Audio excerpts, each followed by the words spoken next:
Na die uitstorting van die Heilige Gees op die eerste gelowiges, destyds in Jerusalem, 10 dae na die diens is opgevaar in hemel toe, in Jerusalem op hulle fees van Pinkster, het God sy Heilige Gees uitgestort op 120, ongeveer 120 manne en vroue, en van daar af glo ons het die kerk van Jesus Christus begin. So Pinkster is die viering wat ons het. Die Jode vier die Pinksterfees. Hulle vier dit 50 dae na hulle Paasfees. Ons het 40 dae se hemelvaart, maar nou die Jode, die ortodokse Jode glo nie in Jesus Christus die Messias nie. So hulle vier hulle Paasfees 50 dae later, vier hulle Pinksterfees. Pinkster beteken 50ste. Dis waar die woord vandaan kom. Dis die betekenis daarvan. 50ste dag na Paasfees en die Jode hulle Pinksterfees. Ek en jy vier dit op 'n ander manier. Ons vier Pinksterfees 40 dae na sy dood en opstanding. Vier ons sy hemelvaart en 10 dae later vier ek en jy vanoggend dan nou Pinkster Sondag. En dan lees ons hierdie bekende gedeelte Handelinge hoofstuk 2. Kom ek lees dit vir jou. Dis hier waar ons aan hierdie gedagte van Pinkster kom. Handelinge hoofstuk 2. En toe die dag van die Pinksterfees aangebreek het, is die Jodese Pinksterfees, was hulle almal eendragtig by mekaar. En daar kom skielik uit die hemel 'n geluid soos van 'n geweldige rukwind, en dit het die hele huis gevul waar hulle gesit het. Toe is deur hulle tonge gesien, soos van vuur, wat hulle self verdeel, en op elkeen van hulle gaan sit. En hulle is almal vervul met die Heilige Gees, en het begin spreek in ander tale, soos die Gees aan hulle gegee het om uit te spreek. Ons almal ken, ek glo almal ken daardie gedeelte, daar's al baie daaroor gepreek. Want dis die Pinksterfees, dis die dag van Pinkster, op die Pinksterfees, waar die Heilige Gees uitgestort is in hierdie boventrek, en wat 'n wonderlike gebeurtenis. Weet julle wat? Dit was nie net 'n wonderlike gebeurtenis vir die ongeveer 120 manne en vroue wat dit ontvang het nie. Ek dink dit was hulle belewenis. Maar nie net vir hulle nie. Maar dit was 'n wonderlike gebeurtenis vir die skare mense wat skielik saamgedrom het toe die geluid van 'n geweldige rukwind die strate van Jerusalem gevul het. Die geluid. En ek en jy kan assosieer met so 'n geluid. Wie van julle het al die wind so erg oorwaai dat dit jou bang maak? Ja. Kyk as 'n wind opkom.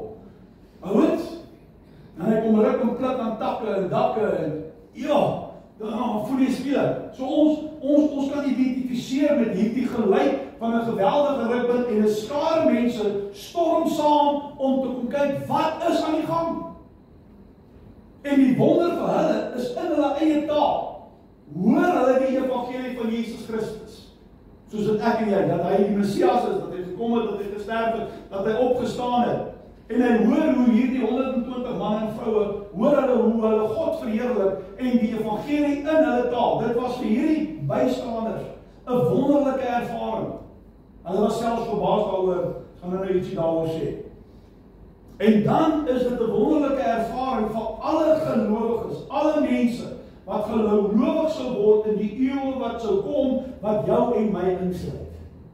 Die uitstorting van die Heilige Gees is hierdie wonderlike gebeurtenis vir hierdie 120 mense, vir die skare mense wat saamgedrom het, en vir almal wat oor die eeuwe hulle harte vir die Here gegee het, wat jou en my insluit. Is jy opgewonde oor die Heilige Gees? Verseker. Daarom moet ek en jy in 'n Pinksterkerk het ons 'n wonderlike vryheid. Ons het 'n lewendige godsdienst, stem jy saam? Dinge gebeur. Partykeer onverwags. Dit is wonderlik wat 'n mens net kan sê, goed, Heilige Gees kom en kom beweeg. Die werking van die Heilige Gees, kind van God, weet jy, is van ontsaglike belang. En dis 'n onbeskryflike groot geskenk van God. Wanneer ek en jy begin praat met die Heilige Gees, dan moet ons nie die fout maak om te dink dat die Heilige Gees die eerste keer in die wêreld gekom het, hier waar ons lees in Handelinge hoofstuk 2 nie. Moenie daai fout maak nie. Party ons dink, wel, dis waar die Heilige Gees vir die eerste keer gemanifesteer het. Nee. Kom, ek gaan vir jou 'n paar skrifte gee. Net om vir jou te bewys dat die Heilige Gees al van die vroegste tye af in die menslike geskiedenis betrokke was. Onthou, die Heilige Gees is die derde persoon in Godheid. En God is ewig. Ons kop is te klein. Van ewig tot ewig is God. Heilige Gees was altyd daar. Hy was nie net eers daar op die dag van Pinkster nie. Ek wil net dit by jou laat. Maar kyk ons saam met my na hierdie twee skrifte. Hebreërs 1 vers 1 tot 2.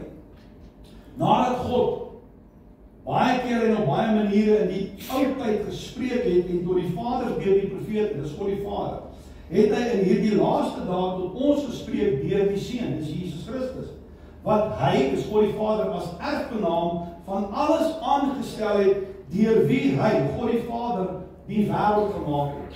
So hierdie skrif wys ons God die Vader se rol en betrokkenheid by die skepping. Kom ons kyk na 1 Johannes 1 vers 3 en Kolossense wat praat van Jesus.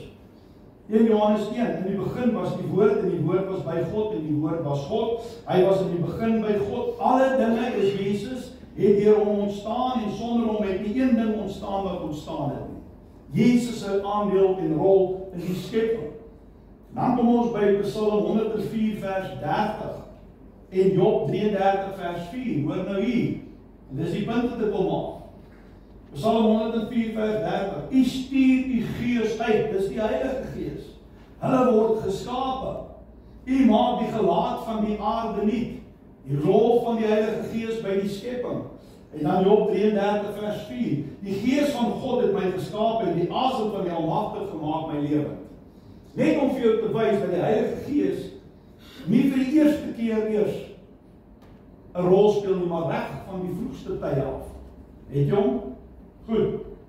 In die Ou Testamentiese bedeling, ouens, weet ek en jy, die Heilige Gees het by sekere geleenthede oor sekere mense oor hulle gekom. Samson, die Heilige Gees het oor hom gekom. Van die profete wat hulle geprofeteer het, die Heilige Gees het oor hulle gekom. Dis in die Ou Testamentiese bedeling. In die Nuwe Testament, wat gebeur? Kom die Heilige Gees en hy woon nou in ons.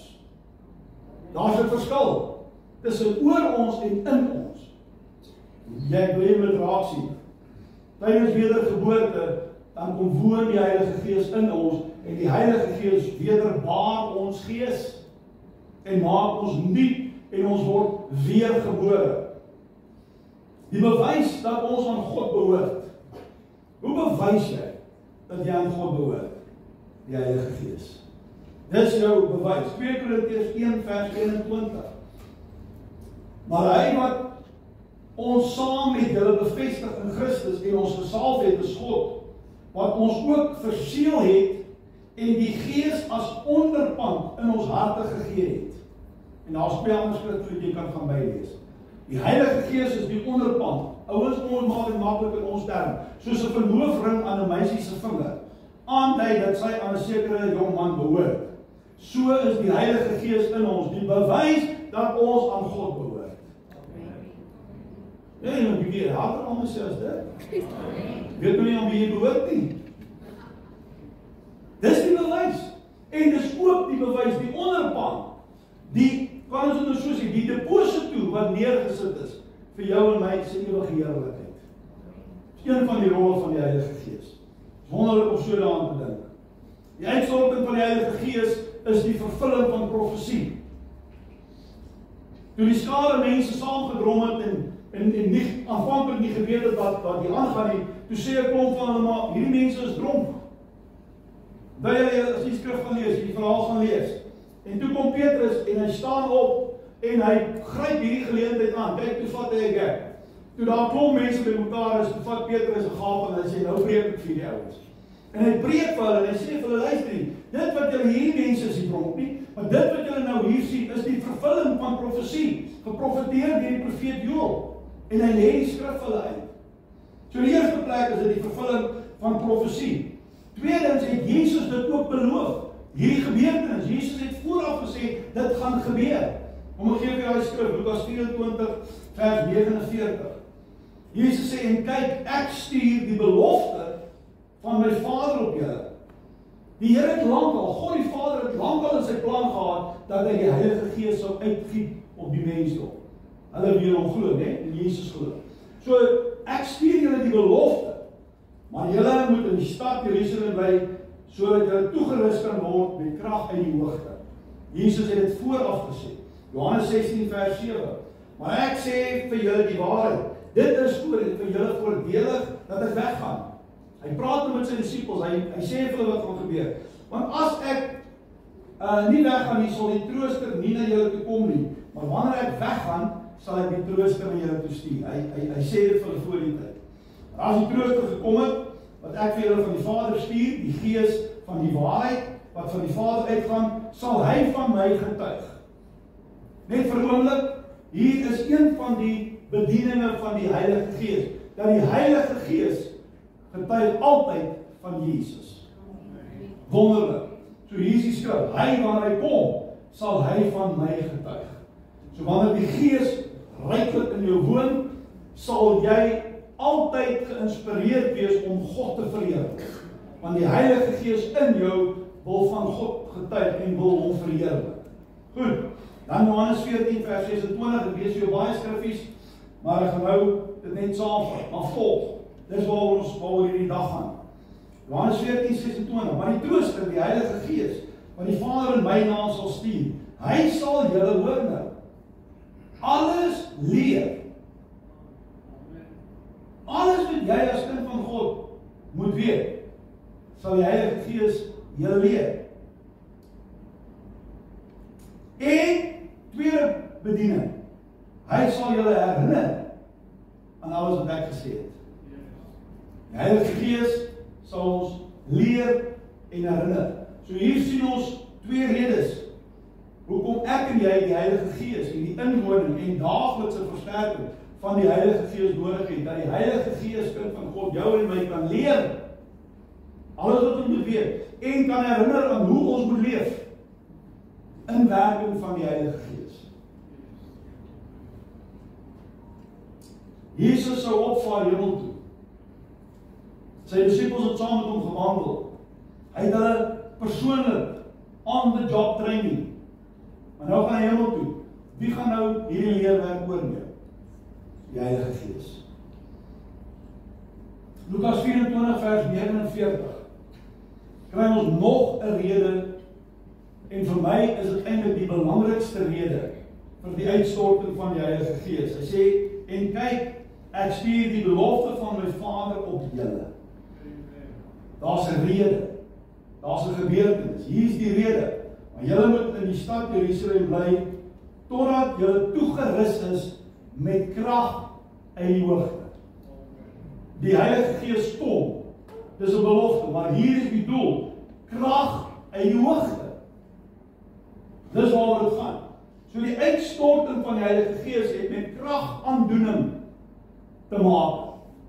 Dis die hoofdoel daar.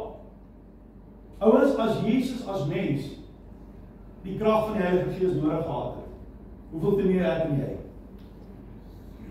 Toe Jesus deur Johannes gedoop is, het Jesus die Heilige Gees ontvang. Jesus is gebore, Jesus is mens, hy staan af van sy godheid, staan af van sy krag en sy posisie, maar nie sy identiteit nie. Hy word mens.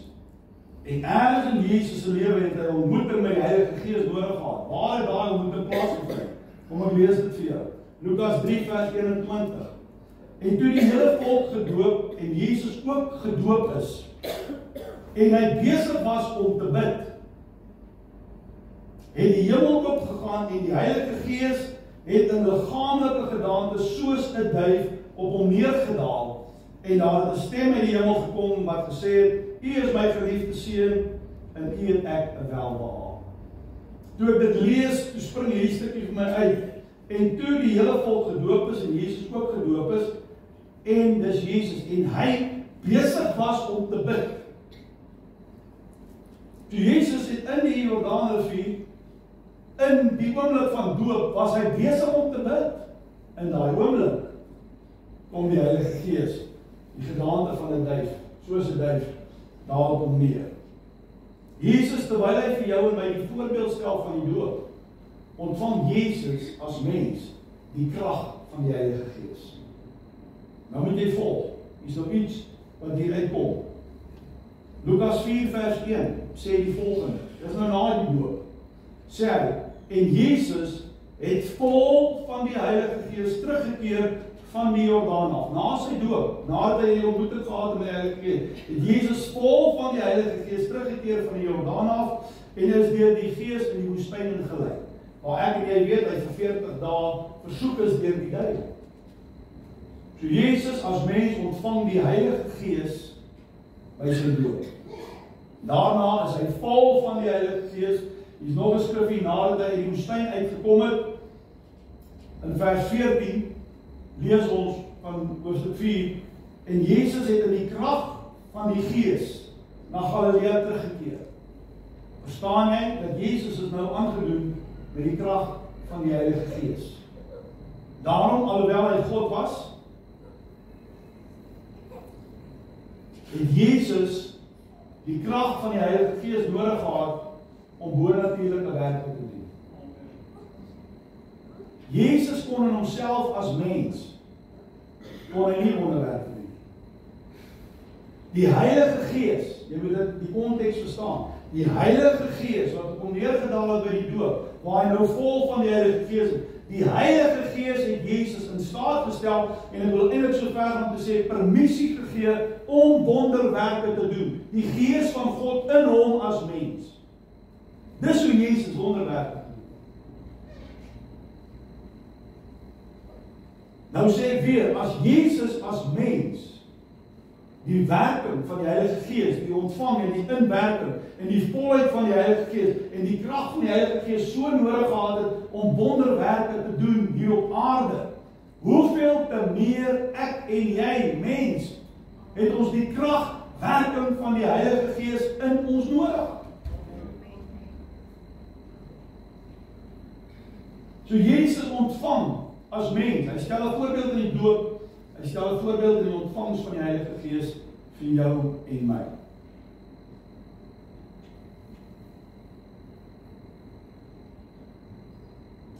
Nou kan ons begin verstaan, want die opdrag is gaan wag vir krag.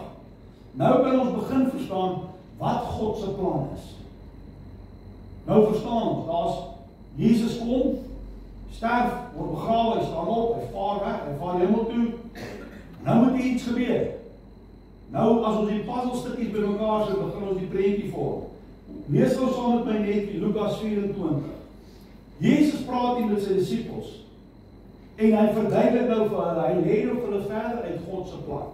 Hy sê in Lukas 24 vers 45, toe open hy hulle verstand om die skrifte te verstaan. Voor die tyd het die disippels nie alles verstaan. En hy sê vir hulle, nou verduidelik hy in skrif, hy sê, so is dit geskrywe. Hier is die plan, dat die Christus moes ly en op die derde dag uit die dode opstaan. En die rede hoekom hy moes sterf en opstaan, is sodat bekering en vergewing van sondes, dat God se reddingsplan verkondig kan word aan al die nasies, hier beginnende by Jerusalem en verder. Hy lê dit in so eenvoudige taal en hy sê, ouens, dis hoekom ek gekom het, dat ek moet sterf en moet opstaan. Nou is daar vergewing van sondes, daar's vergifnis, en hierdie boodskap moet nou in die wêreld ingaan, sodat die wêreld gered kan word. En vir hierdie geweldige taak is wat nodig? Krag. Krag nodig. En hy sit hierdie dinge vir hulle bymekaar. So Jesus begin sy verlossingsplan op aarde, God se verlossingsplan op aarde. Hy maak dit moontlik, want nou keer hy terug na die hemel. En nou is daar aanvanklik hier die 120 manne en vroue bymekaar, maar nou is daar nog 'n hele leeftyd van mense wat gebore gaan word. Daar's nog 'n mensdom in die toekoms wat gered moet word. Hoe gaan hierdie boodskap by hulle uitkom? God se plan. Hy bekragtig hier 120 man en vroue. Jy gaan nou sien wat was die uitwerking hierso. Waar die disippels voor die tyd, onthou hulle met Jesus se begrafnis, toe hy begrawe is, waar het die disippels gekry? Hulle was agter geslote deure, toegesluit, bang vir hierdie owerhede, né? Hier ewe skielik, na die uitstorting van die Heilige Gees, hier staan Petrus op van hierdie skrif, saam met die ander. Hy het gepraat, maar die ander was by hom. Hy was nou die spokesperson. En Petrus kom en hy preek die evangelie van Jesus Christus koelreg uit. Hy kyk die ouens in hulle en sê, julle het hom gekruisig. Eers kruip hulle weg. Nou staan hy op en hy konfronteer die skare en hy sê, julle, en hy lê die hele geskiedenis. Hy sê, hier is die dronkie, dis die profeet wat dit gesê het. Dit het vandag in vervulling gekom. Maar hier is Jesus Christus, dis wat hy kom doen het. Julle kom doodgemaak. Waar ewe skielik kry dit in ons taal gebruik? Waar kry hy die guts? Waar kry hy die boldness? Om nou skielik voor 'n skare, daar's nie 'n bietjie mense nie, daar was baie. Petrus preek. En 3000 mense hoor die evangelie. Met krag gepreek. Maak 'n besluit vir Jesus. En van daar, ouens, is hierdie die geskiedenis, ek kon in die detail daarin gaan nie, maar van daar toe hulle verdruk word, wat God ook toegelaat het, toe versprei hulle oor die wêreld. Nou wil ek vir jou sê, hoe keer jy 3000 geesvervulde aan die brand Christene Hoe keer jy hulle? Jy kan verstaan jy, as jy nou die manskappe daar gehad en die fariseërs, hulle gesê, boys, wap. Ons moet nie dat hierdie ons nou wegdoen nie.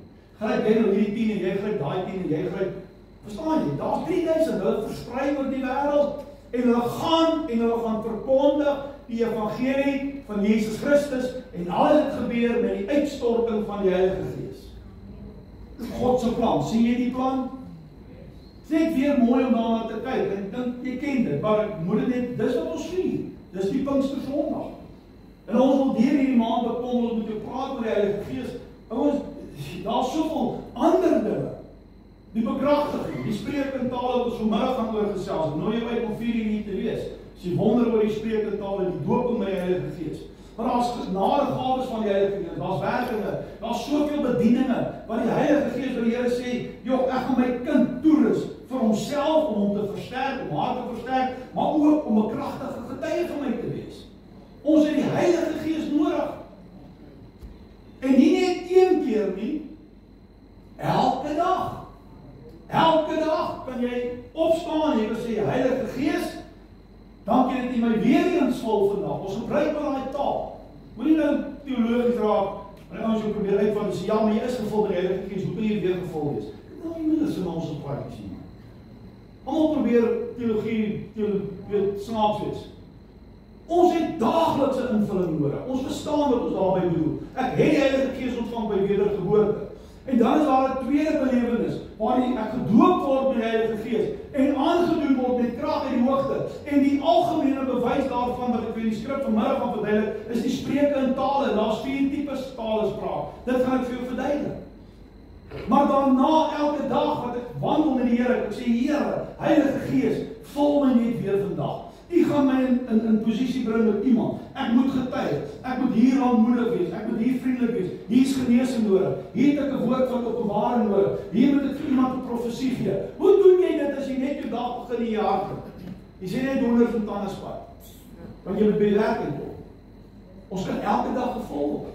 So hier is die gebeurtenis. Hier is die geboorte van die kerk. Dit word uitgestort. Vandaar die uitstorting van die Heilige Gees en die bediening van die Heilige Gees van stapel gestuur. Nou is die Heilige Gees teenwoordig in die wêreld, want hy oortuig harte van sonde, oordeel en geregtigheid. Hy lei jou na die Here. Die Heilige Gees kom klop aan mense se harte. Maar dan is daar ook die krag en daar is die gawes en soveel wonderlike dinge. En ons wil so 'n bietjie tyd daaraan by in Junie maand om daaroor te gesels. Ek wil maar net weer eens vanoggend vir jou gesê, dis Pinkster.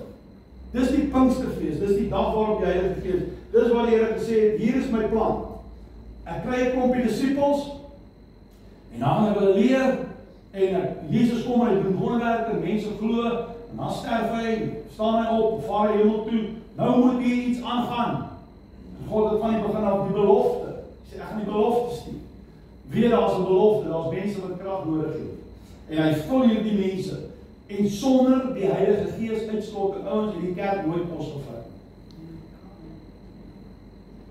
Petrus en hierdie ouens wat hulle lewe gegee het vir die evangelie. Hoe is daar vandag mense, Christene, wat so sterk staan dat hulle lewe gee vir Jesus? Ons dank die Here, ons het laas jaar oor gepraat. Ons lewe in 'n vrye land. Daar's lande wat mense tot die dood, tot marteling sê, ek sal my Jesus nie verloon nie. Waar kom daai krag vandaan? Die Heilige Gees. En dan wil ek vir jou sê, en daaroor gaan ons ook praat, en die Here is met ons besig. Hoekom is ons as Christene partykeer so bang om die evangelie te deel?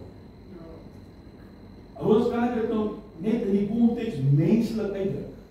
Hoor net wat ek nou probeer sê, is dalk nie heeltemal, maar dan wil ek sê, jy te min. Of nee, kom ons stel aan, jy laat die Heilige Gees te min toe in jou lewe. Maar as jy gaan sê, Heilige Gees, hier is ek is die instrument, gaan hy jou gebruik. Vanoggend het die paar mense na vore gekom, party het gesê, jongen, dit is 'n bietjie skrikkerig, dit is 'n bietjie mammerig, om voor mense te praat, maar jy ek ook, ek weet dit nie. Ja, moet jy lag iets reg, so. Maar hier kom mense, jou broek bewe 'n bietjie, maar jy voel nie onder die gemeente iets praat. Dis die Heilige Gees. Die Heilige Gees wat kom. En so is daar werkende, en ons wil graag sien dat in ons gemeente daar meer werkende van die Heilige Gees sal plaasvind. Ons glo ons sal daarby kom. Ons is verenig met Jesus in sy dood. Ons is een gemaak met hom in sy opstanding. Ons is gesalf deur dieselfde Gees. Dieselfde Gees wat Jesus ontvang het as mens, ontvang ek en jy. Is dit nie wonderlik nie? Dis die agtergrond van vanoggend, van hierdie Pinkstersondag. Wat ons vier, waar dit vandaan kom, wat was die doel daarmee? Kan ek jy vir 'n oomblik saam staan? Kan ons vir 'n oomblik